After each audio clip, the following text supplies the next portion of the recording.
together with the 4 LEDs using Arduino. These are the following materials: connectors, male-to-male connectors, resistors, 4 resistors, 4 LEDs, 1 potentiometer, and of course, the Arduino Uno. First, let's connect the potentiometer on the breadboard. It should be seated properly. These are the pins. Identify the 3 pins by showing these 3 vertical lines. Next is we're going to place the LED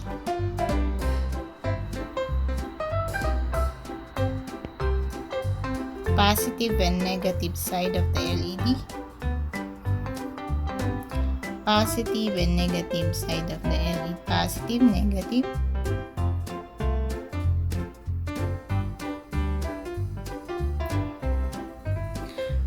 Positive and negative side of the LED.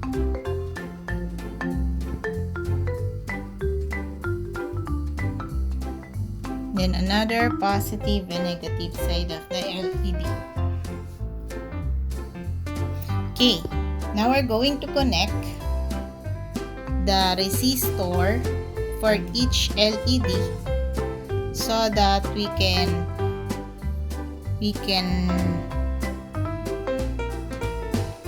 light up well the LED.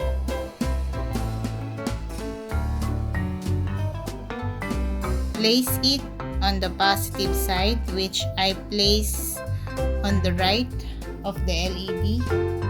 Positive of the LED. Place it to the right side of the LED, where is the positive.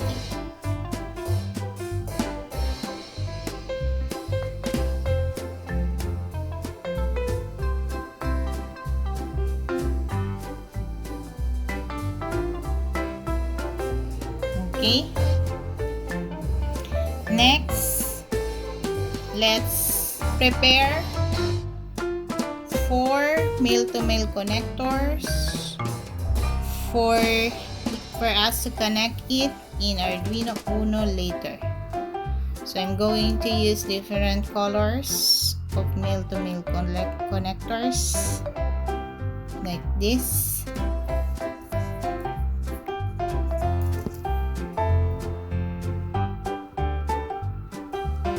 Place it at the end of the resistor, which is connected to the positive side of the LED. So make sure it is seated vertically aligned to the resistor, then the LED's positive side.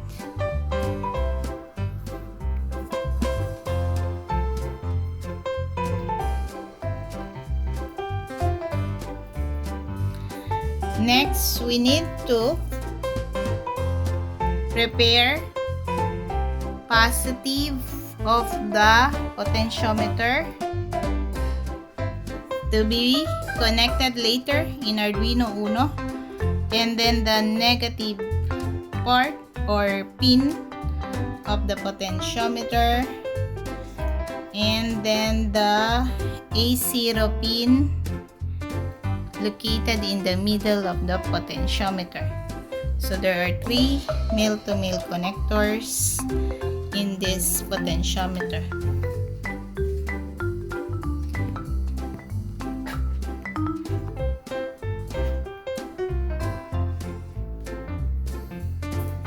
Okay, let's place a negative power in your breadboard to be connected later in Arduino. Now, don't forget to include or connect the negative side of the LED into the negative side of the breadboard.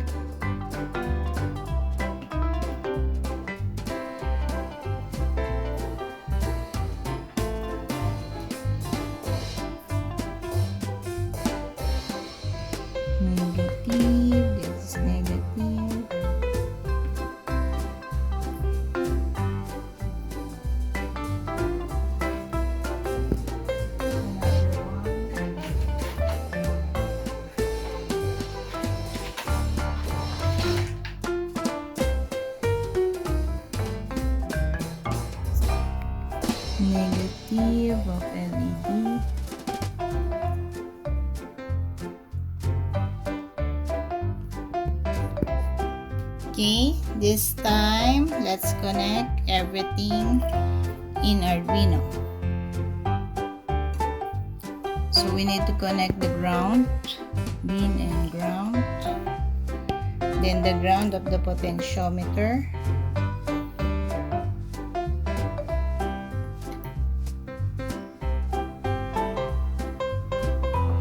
let's connect the middle part of the potentiometer in A0.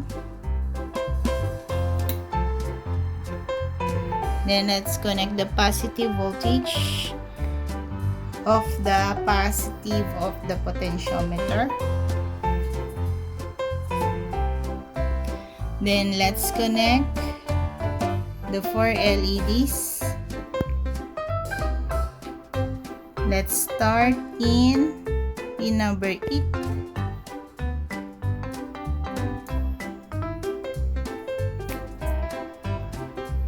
And then pin number 9. And then pin number 10. And pin number 11. Okay, let's upload the code. I'm going to upload the code. This is the code. Okay, you will notice that I use the pin number 8, 11, 10, 9, and then 8. Then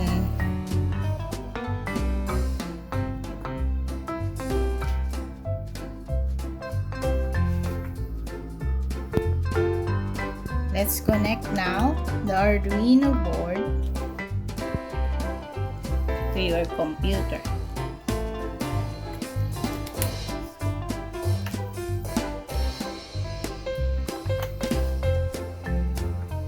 Okay. So I already verified and upload the code. Then you can notice once I turned the potentiometer, the lights will fade, or all the LEDs will fade. At the same time, if I turn the potentiometer to its maximum, all lights will glow. Again, if I have the minimum part of the potentiometer, all the 4 LEDs will not light up.